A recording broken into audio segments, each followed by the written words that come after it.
Let's be brutally honest, shall we? You're living paycheck to paycheck, and you're probably looking for some magic bullet, some secret trick, some guru to whisper the arcane wisdom that will set you free. Sorry to burst your bubble, but there is no magic, there is no secret. And if someone is selling you complexity, they're probably just trying to make themselves feel smart while taking your money. It is a tale as old as time. People want to believe that financial freedom is a complex puzzle, a labyrinth only the intellectually gifted can navigate. That is because admitting it is actually incredibly simple, almost embarrassingly so, means confronting the uncomfortable truth that you've been complicit in your own financial woes. You've chosen to complicate things, to chase shiny objects, to believe in the illusion of effort, when in reality, effort in finance is often just a smokescreen for ignorance or fear. I'm here to tell you from my comfortable perch on this balcony with my ridiculously expensive coffee that you're probably overthinking it. A lot. Like a ridiculous amount. Complexity is a status signal for people who want to feel smart but stay poor, the truly wealthy, the ones who actually understand how money works. They simplify, they automate, they embrace the boring, the monotonous, the stuff that doesn't make for exciting YouTube shorts, but it works. Every single time, without fail. If you can't explain your financial plan to a 12-year-old, you're not investing, you're just gambling. And gambling is for people who like to lose money slowly, with a side of false hope. So let's strip away all the nonsense, all the self-help jargon, all the motivational platitudes, and get down to the cold, hard, exceedingly boring truth. Because the truth, my friends, is usually boring. And that is precisely why it works. It is unsexy, it is unglamorous. It is the financial equivalent of watching paint dry. But guess what? That paint eventually dries, and it protects your wall, unlike your exciting and dynamic investment strategies that usually just protect the financial advisor's commission. So let's talk about some painfully obvious things that you're probably already aware of but conveniently choose to ignore. Because ignoring reality is always easier than facing it, right first. And this one is so basic, it almost pains me to say it. Have a no-spend month. It is not rocket science. It is literally just what it sounds like. For 30 glorious days, you don't spend a single dime on anything that isn't an absolute necessity: food, shelter, transportation to work. That is it. No impulse buys, no fancy lattes, no new gadgets you need, no eating out, none of it. Just for 1 month. And what happens? You save money, shockingly. Right? It forces you to confront your spending habits to see where your money actually goes, and it builds up a little stash, which you can then immediately shove into a high-yield savings account. It is not a suggestion, it is an intervention. Think of it as financial detox, a reset button for your overstimulated spending habits. I've seen people do this, it works. It is not comfortable, but growth rarely is. And if you can't handle 1 month of minor discomfort for long-term financial stability, then honestly you deserve to be stuck in the paycheck-to-paycheck cycle. It is your choice, not mine. My boss, bless her chaotic heart, does this every year. And not just to pay bills, but to recalibrate her entire financial compass. She deals with a lot of tips, so her income can be unpredictable. A no-spend month gives her clarity. It is like hitting the refresh button on her bank account, and if it works for someone whose income is a moving target,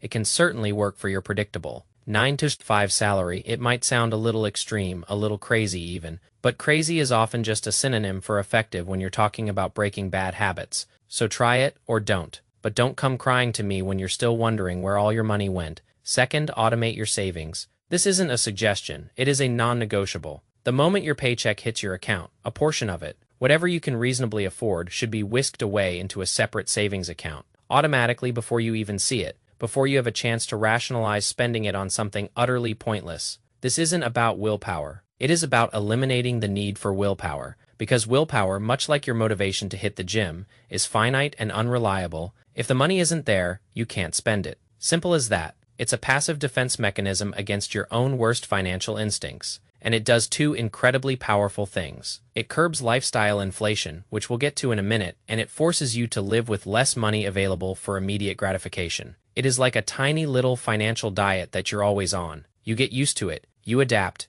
you realize you don't actually need all the junk you thought you did. Some people even go a step further. They set up accounts with investing apps like Acorns or similar platforms to automatically invest small amounts as they spend. I've never personally used them, so I can't vouch for their specific efficacy. I'm too lazy for that kind of granular tracking. But the principle is sound if it helps you save and invest without conscious effort, without making it feel like another chore on your already overwhelming to-do list. Then go for it. The goal here is to make saving and investing the default, the path of least resistance, because if it is easy, you'll do it. If it is hard, you'll find an excuse. Trust me, I'm an expert in finding excuses. Third, and this is the silent killer, the stealth bomber of financial ruin. Don't be a victim of lifestyle inflation. This is where most people derail their financial progress. The moment they get a raise, a bonus, or a better job, their expenses magically expand to fill the new income. It is like Parkinson's law, but for your wallet, more money comes in. And suddenly, you need a bigger apartment, a fancier car, more expensive clothes, dining out more often. It is a treadmill, and you're running faster and faster just to stay in the same place.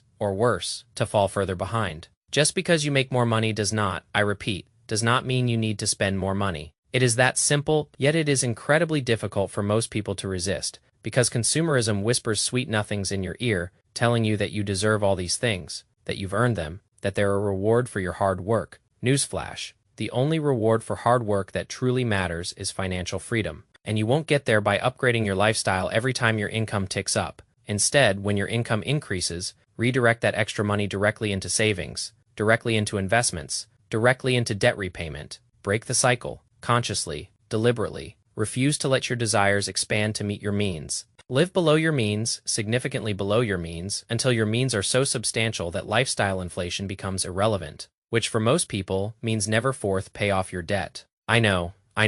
It sounds ridiculously simplistic, and I'm not trying to diminish the very real struggles people face with debt. But let's be honest, a lot of people aren't approaching debt repayment with the intensity and discipline required. They're dabbling, they're hoping, they're making minimum payments while still accumulating more debt. That is not a strategy. That is just treading water until you drown. You need to attack your debt with the ferocity of a starving wolf. Prioritize it. Make it your #1 financial enemy. There are two popular methods, the snowball method and the avalanche method. Both work. The snowball method focuses on paying off the smallest debts first to build momentum and psychological wins. The avalanche method focuses on paying off the debts with the highest interest rates first to save the most money. I personally prefer the avalanche method because mathematically it makes more sense. It saves you more money in the long run, and I'm all about cold, hard numbers, not warm, fuzzy feelings. But pick one, whichever one you think you can stick with, and then go at it. Relentlessly throw every extra penny you have at that debt. Cut expenses, get a side hustle, sell things you don't need, whatever it takes. Because until you're debt-free, you're not truly free, you're a slave to your creditors, and that is no way to live. This isn't about being mean, it is about being real. A lot of people know exactly what they need to do to get out of debt. They just choose not to. They choose comfort over freedom. They choose instant gratification over long-term security. And that is a choice, a conscious choice. So make a different one. Now, obviously, I can't create a one-size-fits-all financial blueprint for every single human being on the planet. That would be ludicrous. And frankly, I'm too lazy for that kind of effort. My goal here is simply to provide some painfully obvious, yet consistently ignored tips. But as much as it might sting to hear, and I'm not trying to be a jerk here, but a significant portion of people trapped in the paycheck-to-paycheck cycle already know exactly how to escape it. They just lack the discipline, the commitment, the sheer, boring resolve to do what needs to be done. It comes down to a fundamental choice. You can either continue living a semi-comfortable,